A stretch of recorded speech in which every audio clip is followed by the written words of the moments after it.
We got the leader, the Republican leader here from the state Senate, Rob Ortt. Thank you for joining us today, Rob. We got State Senator George Borrello and State Assemblyman Andy Goodell joining us today in a united fashion to talk about a couple of issues. But we just first want to thank the United States Coast Guard for a visit that we just did to work with them to discuss the issues that they're facing and the mission that they do here in Station Buffalo. And I just got to tell you, the captain's team here has an outstanding performance record, and they took us out on the water. They explained to us their needs in regards to the search and rescue mission, that there's their priority, but also the issues of security and what they're dealing with in regards to issues they see on the Seaway as well as on Lake Erie itself. And that's one of the reasons we wanted to come together here, is to talk about our security issues when it comes to the green light law. As you remember, before COVID-19 and the crisis took hold, there were many of us that were spending a lot of time and attention to this issue of the lack of cooperation between the state officials and the federal officials. And essentially now it is a Class E felony to share information with our state officials, with our federal customs and other folks that are in the enforcement and security business. And I got to tell you, it's having direct impacts on our security here. It's having a direct impact on the safety of our officers that keep us safe at the borders, because they do not have the ability to share that real-time intelligence and that real-time information to make sure that when the people come up, there's some identification known, that the risk that have been identified through intelligence gathering that used to be readily shared from the 9/11 lessons that we learned, where folks are communicating and coordinating with each other in law enforcement. That doesn't happen anymore. And actually, because of the Class C felony status that the state has put on the sharing of that information, it's had a chilling effect in regards to the ability to keep us safe. And that is dangerous. That extremism must be stood up to and must be fixed. And it has a direct impact on people.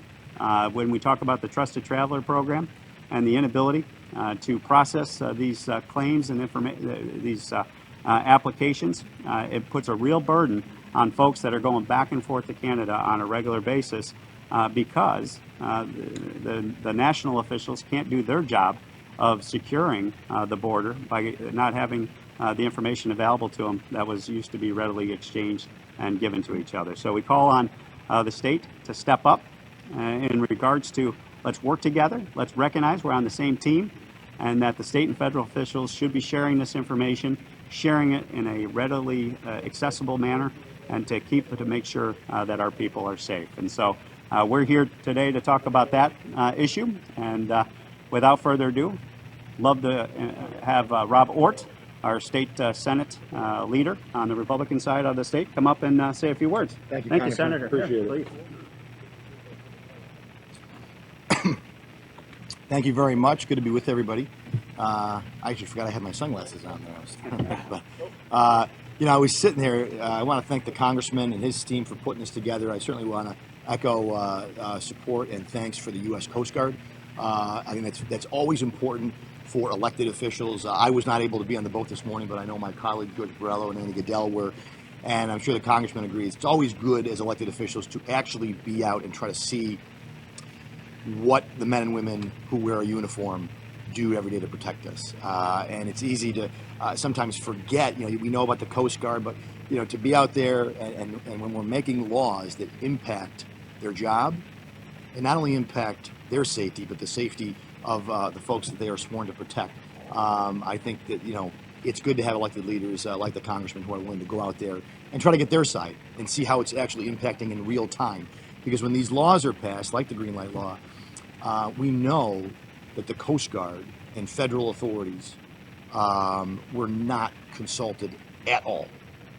They will tell you that. They told us that in Albany at a briefing. They were not consulted one iota on this bill, which is a trend, because then when you look at the criminal justice reforms that were passed, like the bail law changes, police agencies across the country, even district attorneys, were not consulted on those laws.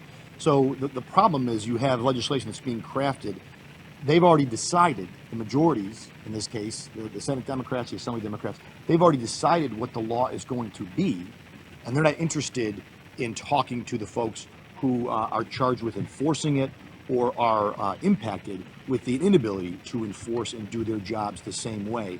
And I think it is important for New Yorkers to understand how this is being implemented, the fact that information is not being shared, and the goal is for information not to be shared. I think that's an important part of this. That is I always said the green light law is functioning exactly as the folks who drafted it want it to function.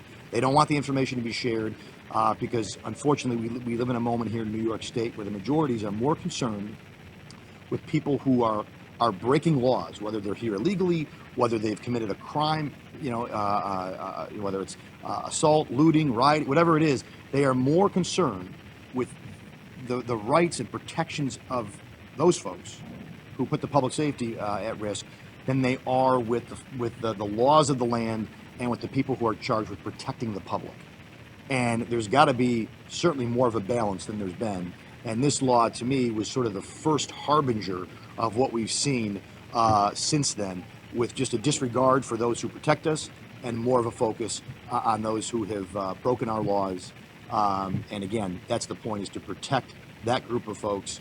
And I credit the Congressman. He has been on this issue from day one.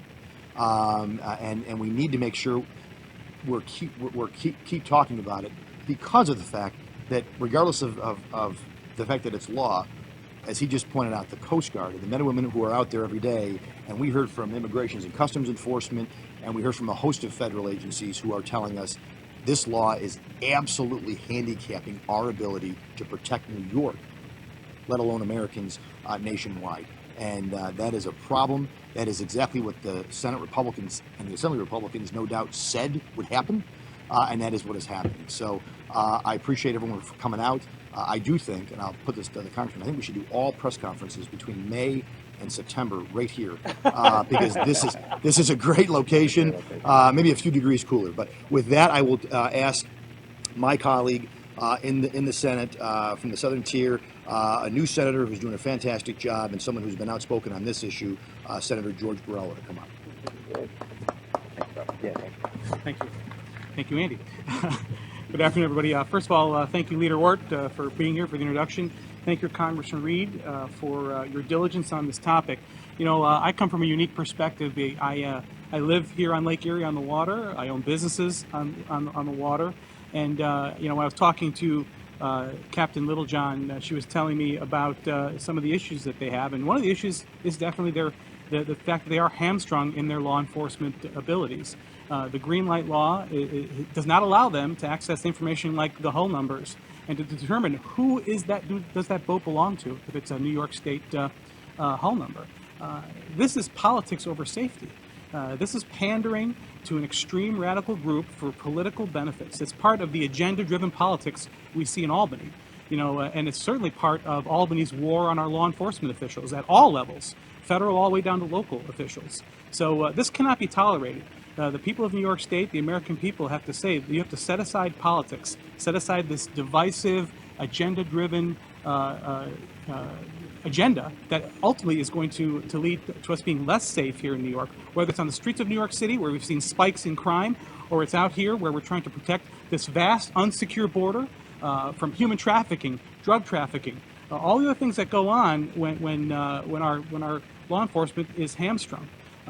We are at a point now where it has gotten so dangerous that the quality of life here in New York State and the safety of our citizens is greatly at risk. That has to change. Set aside politics, set aside the agenda-driven issues, and start going with protecting New Yorkers first. And that starts with repealing the green light law. So thank you again for your diligence. Thank you for all that you've done to speak out on this topic. And I'd like to introduce my colleague in the Assembly, also from Chautauqua County, Andy Goodell.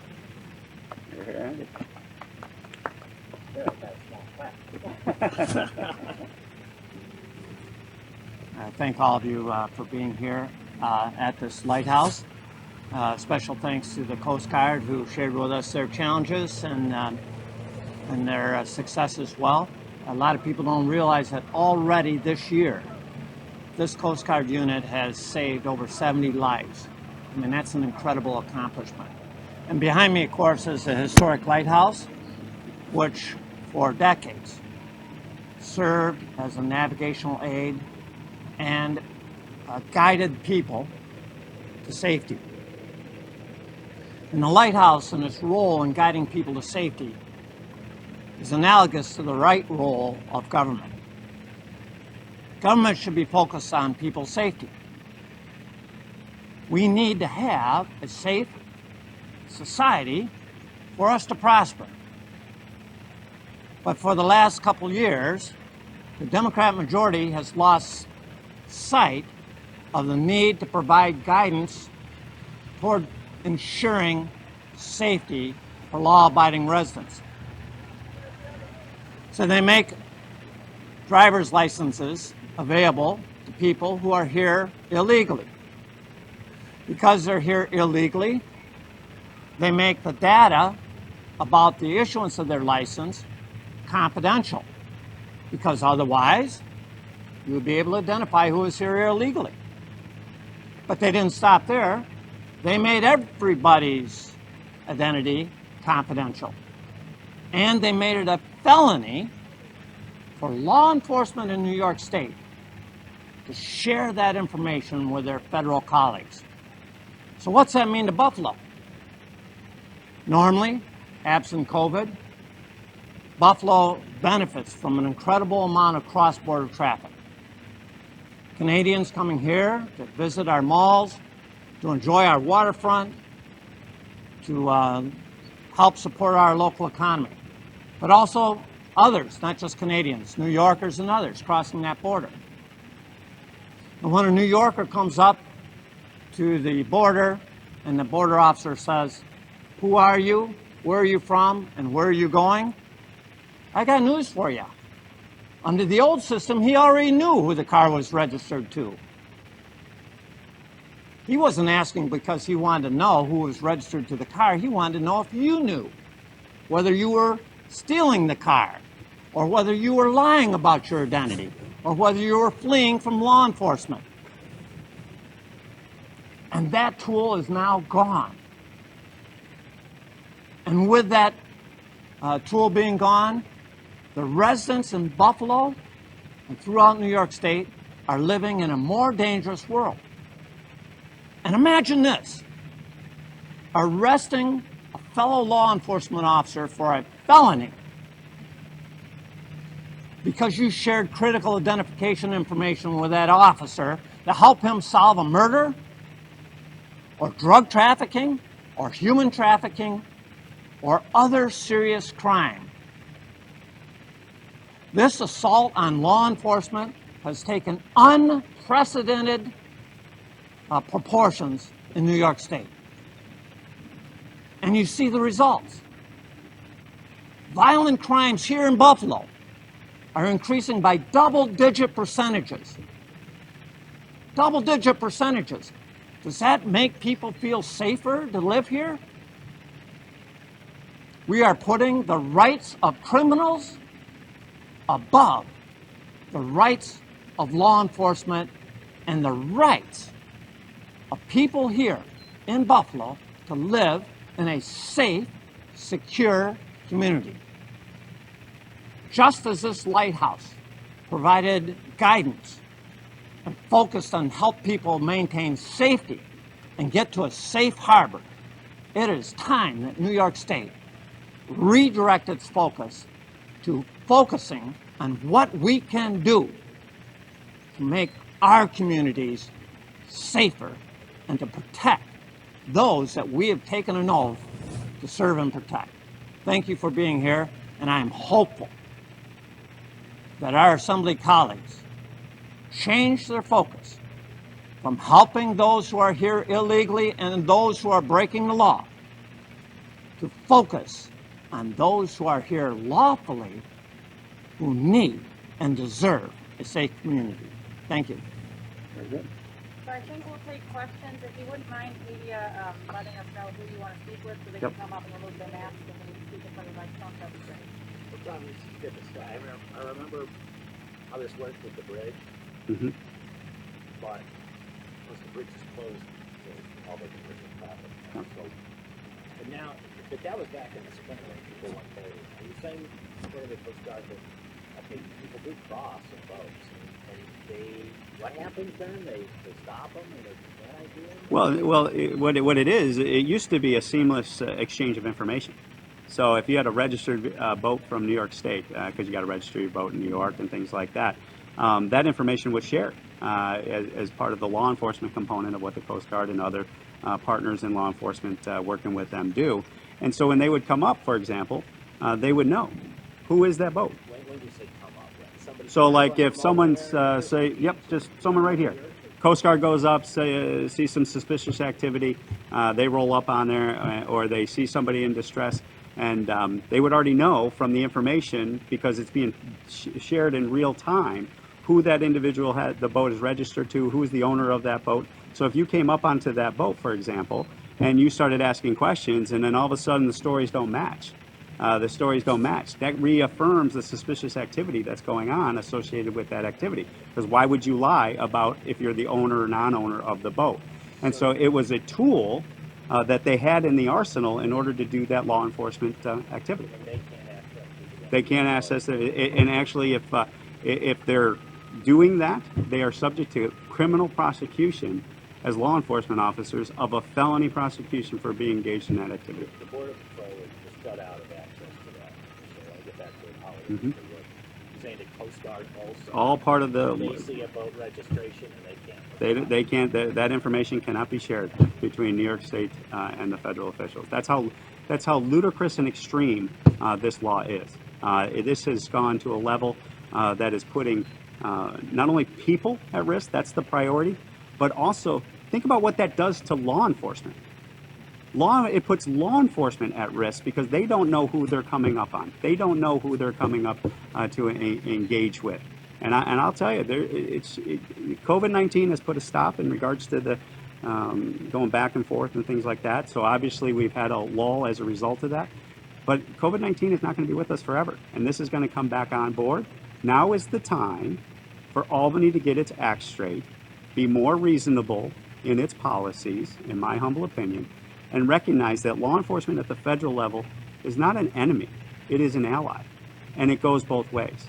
And we should be reforming these laws, repealing these laws, to make sure that these risks to law enforcement and to our people are mitigated today before the lights are turned back on when COVID-19 is taken care of. So, end of February, Chad Wolf made it sound like they were close to some sort of compromise with New York State.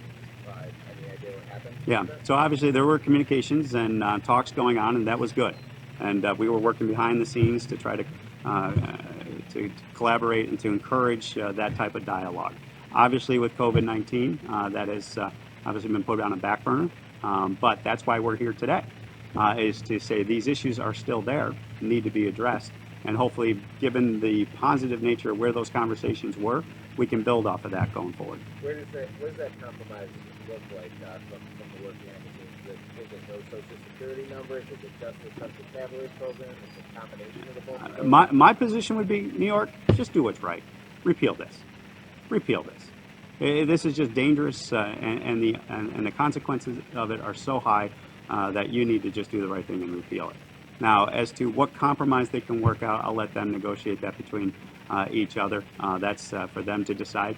But ultimately, I'm going to come down on the side of law enforcement and making sure that our people, our residents, are protected in regards to anything that they discuss. And I do know repealing the law will accomplish that, so that's what my position would be in this situation. Rob, can you speak to that? Because I would. What's the chances it actually gets repealed? So it's in light of the current political landscape, the answer is simple: zero, right? But the congressman's not wrong to call for the repeal. He's spot on, and this should be a major issue over the next several months and beyond, because he talked about law enforcement, federal law enforcement, as an ally. But it's an ally to the people of New York. It's an ally to the United States. Their agenda is the protection of the public. The majority's agenda is the protection of people who are here both illegally and also, as it turns out, in implementation, protection of people who are committing illegal acts, even beyond being here illegally. And that's what we heard from several law enforcement over the last several months since this was passed. This goes far beyond just being here illegally, even if you're engaged in illegal activity on this side of the border. Again, that lack of information, that lack of sharing makes it very difficult, if not next to impossible, for them to do their job. And those are two very different agendas, and I will always come down on the agenda of protecting New Yorkers, protecting the public. Every elected official will tell you that's my first priority, or at least they used to. Today, there's an increasing wing of the Democratic Party that apparently feels the goal is to actually protect people from the authorities, and that's a very different narrative, and it's one that I know the congressman and my colleagues over here have been pushing back on. And just so we're clear here, because I want to add to this. So the positive conversations was really primarily focused on the Trusted Traveler program and how to make sure those applications could proceed. What we're talking about here is law enforcement working with each other, and I don't know how you negotiate between the federal government and the state government when the state government has classified that activity that you're negotiating on is a Class E felony. That is a law. The governor doesn't have the ability to now say, oh, well, it's no longer a Class C felony. He signed that into law. So you are going to have to repeal this law for any of this stuff to be able to be discussed between the federal and state government. That is now a roadblock that maybe they didn't think about when they passed it, but that is the reality of the situation. And I don't know a law enforcement officer, man or woman, in law enforcement that's going to put their career at risk of being subject to a felony prosecution for sharing information because Governor Cuomo and officials at the federal level negotiated and shook hands. That, to me, is a dangerous position to put our men and women in law enforcement in. Can I give it? Yep. It's not just border security, although that's certainly very important, but it's responding to crime in general. Now, let me just give you a simple example. Let's say you have a shooting with multiple victims, and the witness saw the car or got the license plate number. And you have federal officials, for whatever reason, are in the neighborhood. And you want all hands on deck to catch or stop an active shooting. The local police cannot tell the federal officials, law enforcement officials, who the car was registered, what their name was, what the driver or the owner looks like, or where their address is. Does that make sense to any of you? If we're responding to an active shooting or to serious crime, we want everyone to be on the same page, have all the relevant access, and do whatever they can to stop and address that issue. Quick clarification on the marine aspect of all of this. If, say, the Erie County Sheriff's Department is out there patrolling, Buffalo Police is out there patrolling, they have access to the information, correct? The New York State Police would have access to the information. Sure. If the United States Coast Guard is patrolling and comes upon a boat, or the Border Patrol comes upon a boat, they would not have access to the information up to that No access. vessel operator is. No access. But the local authorities will. Local authorities do. So if you want to just, and that was the lesson of 9/11. 9/11, it was a fragmented system. You had the local jurisdictions, you had the different areas that were not sharing information for whatever reason, and you saw the results of it. You saw the thousands of deaths as a result of it that occurred. And in this situation, go ahead, Andy, please. It's great the state police had the information, but the state police don't have a boat. Okay, well, even if they did or didn't, I see that boat right there. Mm-hmm. That's the subject. Coast Guard's going to stop it. They want to know who's registered to. They don't have access. Those Erie County sheriffs, boats just happen to be coming by. They can't say ahoy, mates. Come on over. No. Without that, They'd be charged with a felony. that's the rub. That's the rub. That's the lunacy of what we're talking about And here. what else happened? You talk about the I mean, locals. besides saying ahoy, that's the No one says that anymore, right? The locals, Tim, to your question, that they had the access, they had to sign a waiver though to get the access. A waiver that said they would not share. So they weren't just granted the access; they were put under the thumb and said, if you want the access, you got to sign a waiver that you will not share with the Coast Guard, that you will not share with Border Patrol, that you will not share with ICE. So you know, they don't even have a choice really in the matter because they have to sign that waiver, which now, if they do share, they would lose that access. That's the other aspect. So it's not granted just no under any circumstance in the law. It was granted upon the condition of signing the waiver. Yeah, please, George. So when we were in Albany and we met with Customs and Border Protection, you know, they said the very first thing they do in any law enforcement stop is, whether it's a boat or any kind of a vehicle, the first thing they do is run the numbers, the plates. That's the very first thing they do. They no longer have access to that information from New York. Today, when we were talking to our members of the Coast Guard here, we asked them, what's coming across this lake? Cash, human beings, and drugs. North, cocaine moving north and marijuana moving south. And people coming from other countries that have been victims of human trafficking. This is a serious offense. People think of the border with Mexico, but this is an active border for crime as well. And, you know, the Congressman brings up, you know, when we open up the bridges again, that it's going to increase. But right now, here's your access. And as we all know, criminals aren't fond of following the law. So do they really care that the border is shut down? They're moving across this water probably at a greater pace because it's the way to get the need and demand for the drugs is not down. In fact, it's up right now. So that back and forth is going to continue. And this lake is a key component in that trafficking. And that is the part that has been sacrificed for politics, which is shameful.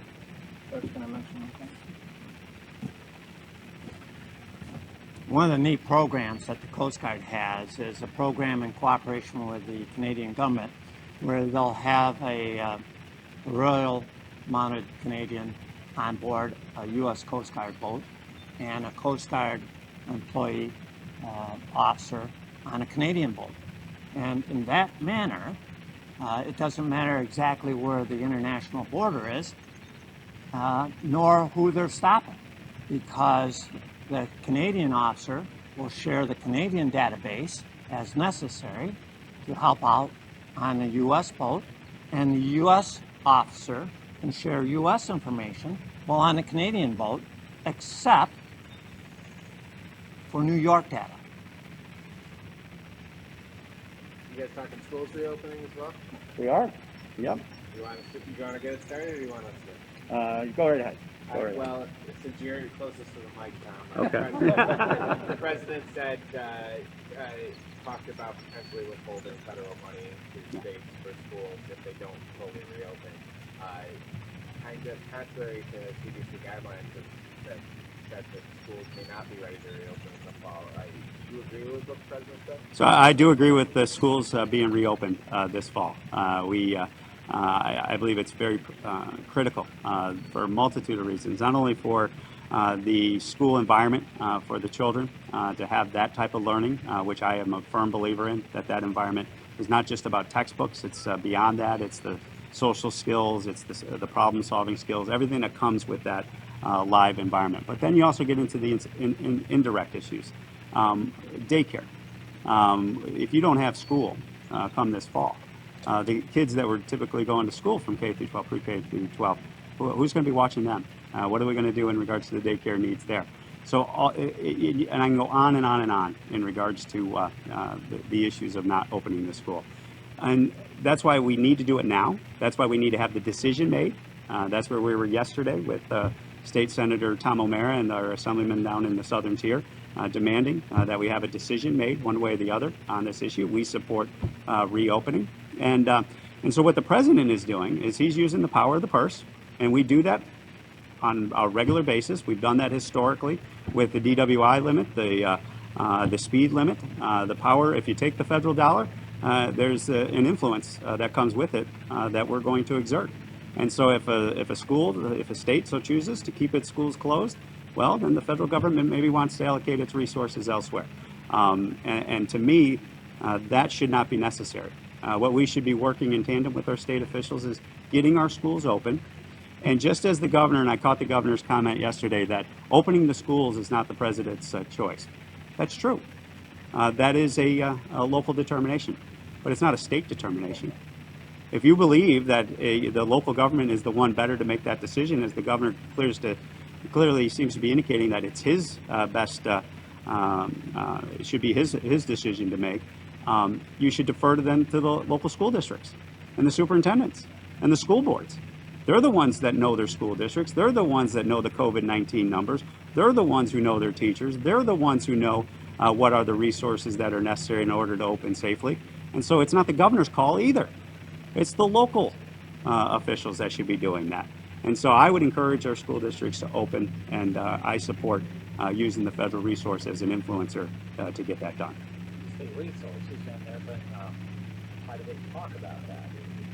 If we open them, they may be with some new rules, and maybe quite different in terms of PPE and provide that, and if you have to do some sort of hybrid where you might have kids coming in 3 days a week or 2 and learning from home how to, they all have the computers and the tools they need to continue the experience.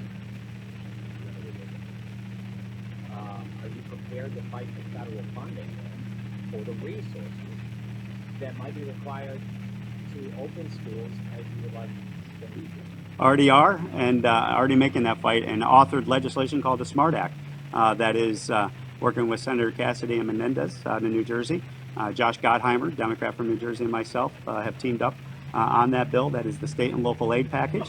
That would be $500 billion of assistance of direct local government aid as well as state aid. And in those dollars, we would envision some of these resources going to our educational needs. On top of that, I've already advocated for $16 billion worth of education money that came at the federal level that the governor is sitting on, a tremendous amount of those education dollars. I believe he's got $13 billion here in Albany out of that resource that we were able to secure. And he's holding actually $2 billion worth of cuts over our educational institutions at the K through 12 level as we speak, even though he's already got federal dollars already been sent to him in regards to funding that's already been secured. So I am fully on board with not only additional resources, but traditional educational dollars at the federal level to make this happen. The president's comments kind of made it sound like it's an all or nothing. If you do 4 days a week, you may not be getting that federal funding at the state level. Is this hybrid, some at-home learning, some at school a possibility? What I would be advocating for is making sure that each school district develops the plan for the school district.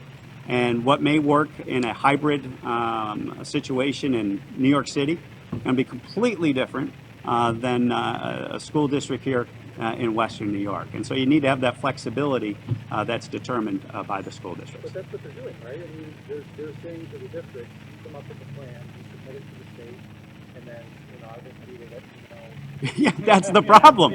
So we were glad. An hour after our press conference yesterday, we got indication that the state was going to give the guidance from the health perspective by Monday, I think is what they indicated.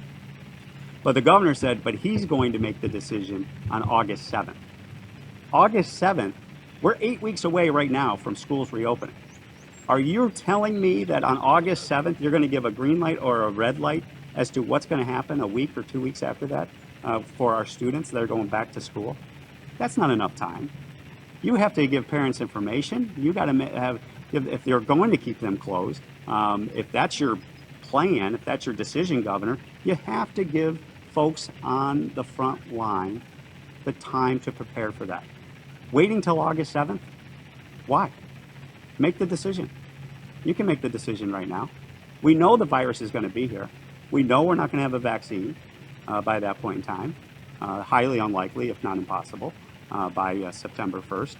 So really, you know what you're dealing with. Make the call. Hold the school districts accountable. And I'll tell you, the superintendents and the teachers and the others are itching to do it. They're itching to do it. Is the plan okay in your mind, just minus the time? This, district should submit a plan, but the decision should be made, it's like now or not. So just so we're understanding what that does. So the millions of dollars that they're working on now, that they're not sure if that's the plan to reopen, is that a plan to reopen or is that a plan to close? So right now they got to do both. Let's make the call now, say we are going to reopen and move forward with it. Now, why duplicate all this money? Why waste all this money that you're going to waste one way or the other if you're going to force them to have a plan to reopen and to close? Give them the clarification now. You're going to have the guidance come out as to what are the health impacts that you're going to have to mitigate in order to deal with the virus, and that's going to be known on Monday. Why would you wait till August 7th? Doesn't make any sense. All this stuff's happening in Albany, here in Buffalo right now. Most of the state legislatures at home. Are you guys a part of this conversation at all? No, and we haven't been. And that is something we're due to go back the week of July 20th. And one of the things we're going to be talking about is, returning power to the legislature, some semblance of three branches of government. I know the governor said that was stupid. That's certainly his opinion. I think it's stupid to have one person making all these decisions. And we've seen this same thing with all the phases. No guidance till the night before, maybe the morning of. Maybe we're not going to be in phase 2 today, like I told you we would be. And look, I get it. This is hard. There's no blueprint for this, but we have to lead. And the way you lead is you give school districts want to reopen. Most of the superintendents I talk to, the parents I talk to, they want to be open because you can't have the economy reopened if the schools are all closed. I mean, infinitum. And as the congressman rightly pointed out, I want to say this, I represent a good part of my district that does not have access to high-speed internet. So distance learning for kids in Medina and Albion and Lindenville is very different than distance learning in North Tonawanda, Buffalo, or New York City. And that's a real problem. And if this, it's one thing, okay, we're going to suck it up and do this for a couple months. If this is just going to be for the foreseeable future, we need an answer to that question. Because the governor's initiative to bring broadband to all was an abject failure. And if you want, we can bring you to some folks in Orleans County and other parts of the state who will tell you in less kind terms than I just did. And so, that's why we need a plan now. Give the school districts the parameters. Tell them to come up with an opening plan.